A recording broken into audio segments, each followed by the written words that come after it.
It looks like Jerome Powell is in the line of fire of none other than environmentalists, which is absolutely bonkers. And so that's something that I want to cover in this video. So guys, as you smash that like button, let me run.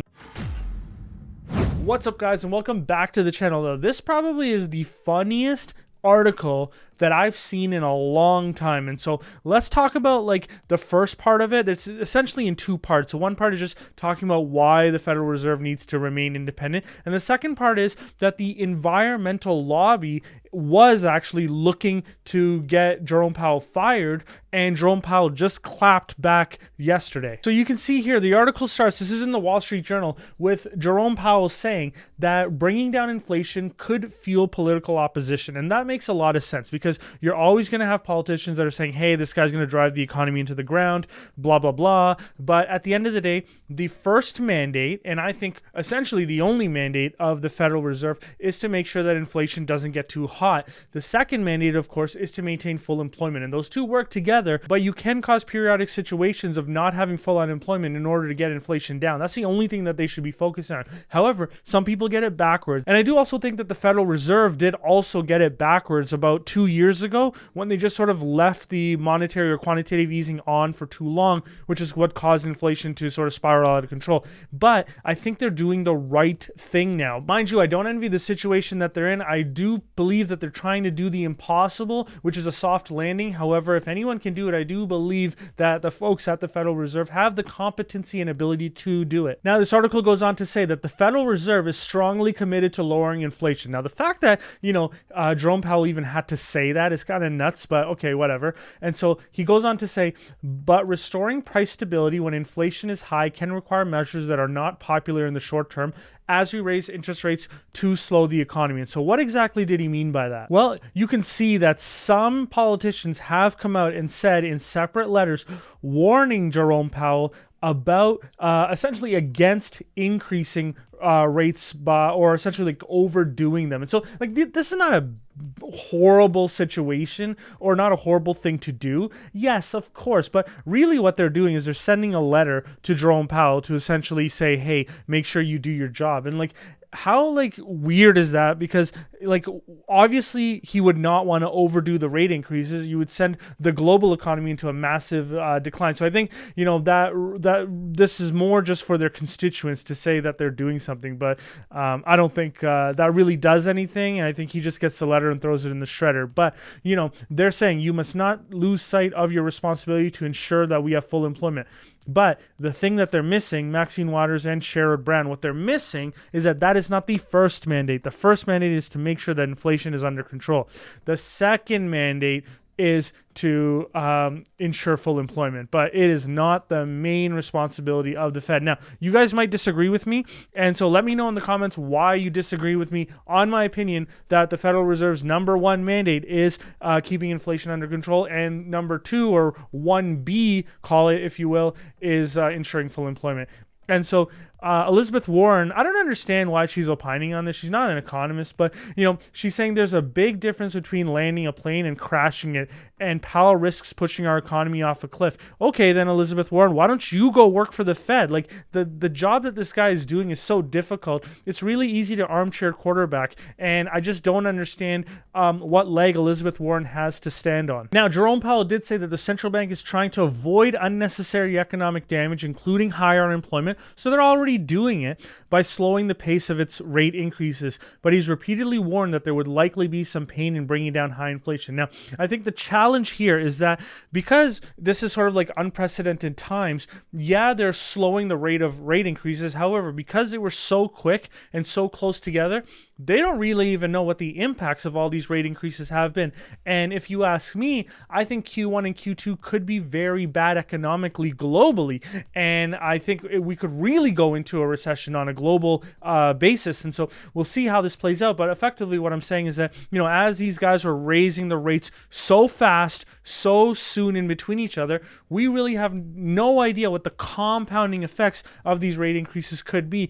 And, if things go really bad, Jerome Powell will, of course, be the scapegoat for a lot of people. Essentially not a scapegoat, but a lot of people will be pointing fingers saying, okay, you got to get rid of this guy. And so who knows how this plays out, but I don't think I'm more on the camp that we're not going to have a soft landing more than the people who are being a little bit optimistic. Essentially, what I'm saying is my mind is open to the fact that things can get really bad. And so Jerome Powell did say we should stick to our knitting and not wander off into addressing policy issues that aren't directly linked to its mandate to keep inflation low and to support a strong job market. So why would he say something like this? Well, because lately people have been going after him to incorporate other elements such as climate change into the Federal Reserve's agenda, which I think is a bit weird. And I don't think the Federal Reserve is the body that should be controlling climate change or climate change policies. And so here's where that comes in. And I think this is just hilarious. So some Democrats and environmental groups have put pressure on the central bank to take a more activist role in policing bank lending decisions to address climate change. So in a free economy, you guys want the Federal Reserve to check if banks have lending decisions or make lending decisions to oil exploration and development companies. That sounds like the craziest thing, especially in a high oil price environment. And so Jerome Powell claps back and says, without explicit congressional legislation, it would be inappropriate for us to use our monetary policy or supervisory tools to promise a greener economy or to achieve other climate-based goals.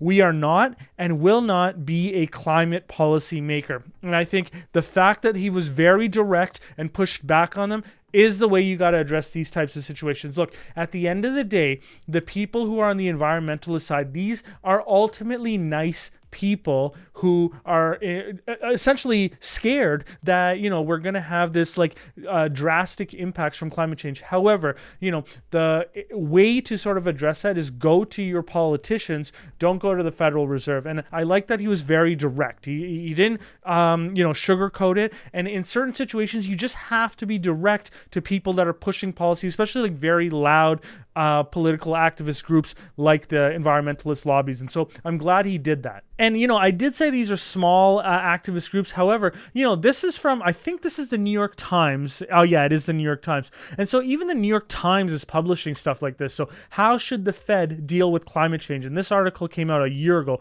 And so they said a study suggested that the Federal Reserve could help fight climate change by excelling at its primary job, maintaining a strong economy. I don't really know how that works, but let's go into the article a little bit. So they're going on to say that climate activists and others on the left have argued that Mr. Powell should be replaced by someone with stronger credentials as a climate hawk. And so this was when he was getting reinstated, or Joe Biden was making a decision as to whether or not to reinstate the person. I think that it would have been an absolute travesty if you took this guy out. Now, a lot of people could have made the argument that, he's the one who led us into this mess. He probably shouldn't be the one to clean it up. I get that argument. However, look at the bench strength. Who else is there who wasn't already involved in the decisions that were made to increase inflation at the rate that it did? So, I don't think they were doing a horrible job. I just think that they left the quantitative easing on for too long. And I think that they also, on the other side, they might risk being too hawkish as well and push the economy into recession. So, I think they have a lot of, I think they don't have a lot of credibility, which is why the yield curve is inverted right now, because a lot of people expect what I'm expecting, which is that the economy will decline. And while the left was saying that, the right was saying that it's clear that there would be a huge outcry on the right if a new Fed chair were to take an activist stance in trying to limit the availability of capital in the energy extraction business. And, in this situation, I think the Republicans were right. That's not the job of the Fed. And so you can see the right decision was made subsequent to the reinstatement of Jerome Powell. So this is the EIA administration. So this is the U.S. Energy Information Administration. And they provide information on sort of field production of crude oil. There's so much information on this site. If you want to learn about the oil business, I used to use this a lot and source it in all of my materials when I would work on the sell side. But, notice that although production has been increasing, we have not yet reached the levels of production prior to the pandemic. And the point that I'm making there is, imagine in 2021, you put in a new Federal Reserve chairman who was added on with a third mandate, which was to protect climate change and essentially go after companies go after the banks who are lending to companies, or sort of issuing any form of capital, even equity capital, through their investment banking operations to oil companies, drillers, and explorers are looking to increase the amount of petroleum production in the country. Just imagine what the price of oil could potentially be. You guys let me know if I'm thinking about this incorrectly, but I'm thinking if you have a hostile environment towards production of energy, you're just going to get less energy produced. And so this is that same chart by the EIA. And, you know, they're the real MVPs here for releasing this information. And they've been releasing it for many, many years. And I love it. But notice if you go all the way back to the year 2000, you know, Y2K times. Now, some of you younger viewers may not know what Y2K is. Look it up, you young people. Anyways, notice that we're pretty close to the all-time high of production out of the U.S. And so the reason why is because, you know, Republicans have been arguing that it's been a hostile energy environment, and you know, there's reason why they could be right, but the point is, look at how much the higher oil prices have pushed up energy production or crude production in the U.S. It's really surged, and so we're close to that record production, and prices are still high. They have been coming down, but it does show that a policy of keeping the Fed away from the oil business is working. But the other thing that I want to point out to you guys, as you guys see this production increase, is that it is likely that oil prices will continue to come down. So if you're looking at the fact that Occidental Petroleum is the #1 performing security in 2022, and you want to now get into the oil business, pay attention to the increasing production and the declining economy. That could really put oil in a glut, and the prices could go down significantly. So I do see a lot of risk for the price of oil in this environment. You guys let me know what you think. Now, I recently put out a video on Alibaba where Wall Street has now turned around and made it a top pick. Now, if you missed that video, click right here.